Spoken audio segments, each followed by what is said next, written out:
to report, so we'll pass over to item number 6, the Executive Officer's report. Mr. Knopf. Mr. Chairman, thank you. And on behalf of the Delta Stewardship Council staff, Mr. Rustaller,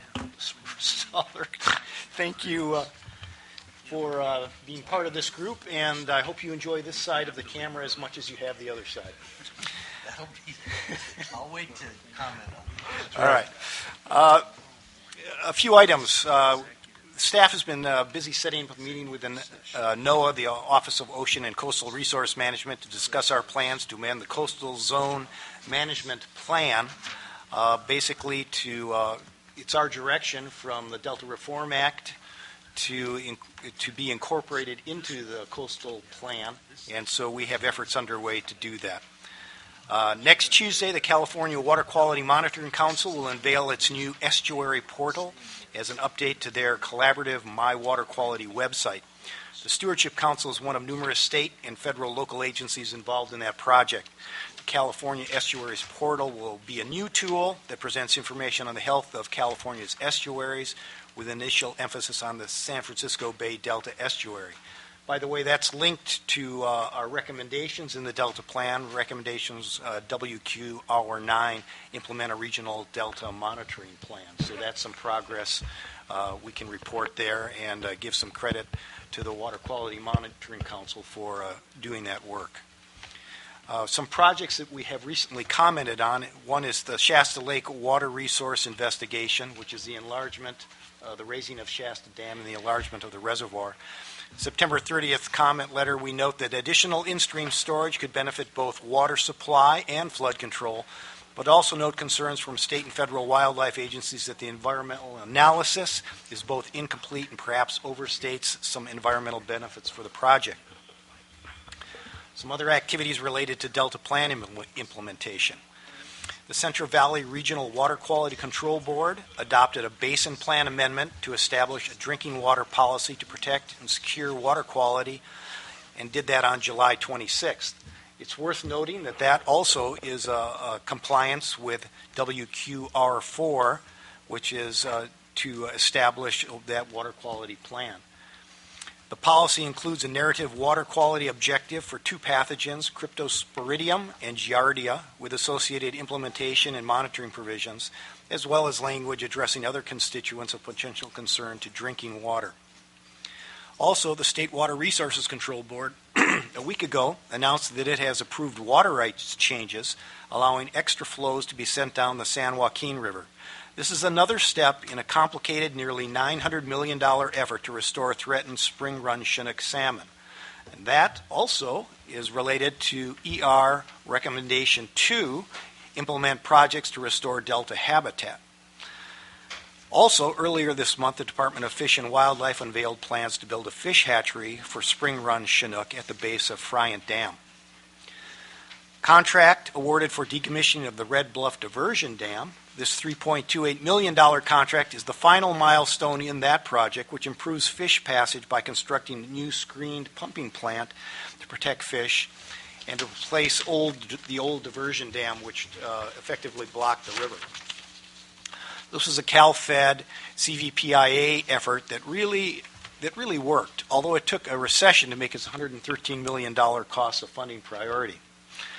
This is the final stage of what is one of the most significant measures being implemented to improve fish passage in the Sacramento River, and marks the final stages of successful completion of the Red Bluff Fish Passage Improvement Project. And that was a quote from the Bureau of Reclamation Commissioner Michael Connor. Also, the Delta Conservancy has secured a $197,500 grant from USDA's Rural Development Administration in support of the Delta Branding Project. The DPC's Economic Sustainability Plan and the Conservancy's Strategic Plan note the importance of developing a Delta brand and marketing strategy, and the DPC contributed funds to the project in mid-2013, allowing Phase 1, the brand development, to move forward. Phases 2 and 3, the marketing plan and implementation, will be covered through this grant. It helps implement DPR 12 and also the goal of the DPC's proposed Delta National Heritage Area. And 12, the DPR 12, if you're not familiar with it, is to encourage partnerships to support recreation and tourism.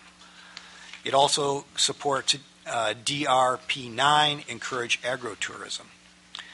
The Bureau of Reclamation has awarded a $4.3 million contract to install new fish protection devices at its water diversion pumps near Tracy in the Delta.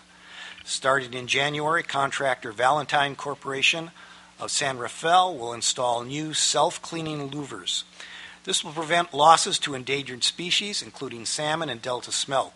The work is required as part of the Endangered Species Act permits, which were required for the facility in 2009. So other things, we have a few personnel issues that are coming up. We have one new engineer that we recently hired, and Yu Chen is in the office. So Yu Chen Chow, or Tim, standing there, is our new senior engineer for flood management, risk reduction, emergent response preparedness. On October 14, 2013, Yu Chen started as a senior engineer for our Delta Plan Division and specializes in flood management and levee regulations related subjects. Prior to the Delta Stewardship Council, Yu Chen worked for the Department of Water Resources Division of Flood Management for 5 years. Yu Chen supported DWR's Central Valley Flood Planning Office and FEMA's Region 9 office through working on various flood risk, regional planning, and emergency response related activities and programs.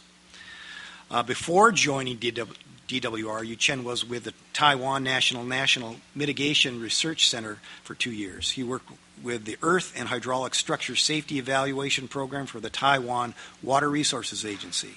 Yu Chen holds his Master's and Bachelor of Civil Engineering degrees from Taiwan's Chung Sing University, I hope I said that right, with an emphasis on geotechnical engineering and seismic risk management. Yu Chen, welcome to the Stewardship Council. It's great to have you aboard. It is indeed. Thank you very much for being here. And if you stick around to the break, perhaps you'd come up and introduce yourself to each of the members, and they'll get a chance to say hello. Thank you. I have two other items. Yes, sir. One, Carl Leszewski, our former chief engineer, is retiring, and his retirement, I think, is effective November 6th or 4th, but in the very near term. What year? Unfortunately, it's this year. And it'll be a sad day when Carl leaves, but his service has been greatly appreciated. And I think Chris Stevens has an announcement he'd like to make.